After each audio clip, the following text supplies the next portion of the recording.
જ્યારે ગુરુદેવ મહારાજ કે આપણાથી શ્રેષ્ઠ આપણા મા બાપ આપણા પર ગુસ્સો કરે ને ત્યારે સમજવાનું કે આપણા ઉપર કૃપા કરી રહ્યા છે. ગુસ્સો નથી, આ એનો ગુસ્સો નથી, હા, આ એની કૃપા આપણા પર વરસી રહી છે. જેને મા બાપ જ ના હોય એને કોણ ગુસ્સો કરે?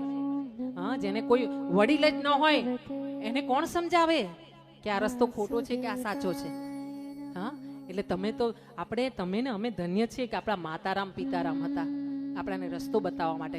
પોતાના જીવનને ખર્ચીને એમાંથી જે અનુભવો મળ્યા ને એ અનુભવો આપણાને મફતમાં આપતા ગયા આપણા માતારામ પિતારામ, કે બેટા આમ કરજે, આમ ન કરતા, આમ કરજે, આમ ના કરાય, આ ખાજે, આ ન ખાતા. હા, આ મા બાપ વગર હેતુ એ જે ઉપકાર કરે તે મા બાપ, એને કોઈ હેતુ ના હોય કે મોટો થશે તો આ મોટો થશે અને મારે જો પગ ભાંગશે તો મારા પગની સેવા કરશે. શું એવી ગેરંટી છે કે આપણા પગ ભાંગ્યા ભગવાન એવું તો કરશે જ નહીં, પણ પગ ભાંગ્યા તો છોકરા સેવા કરશે?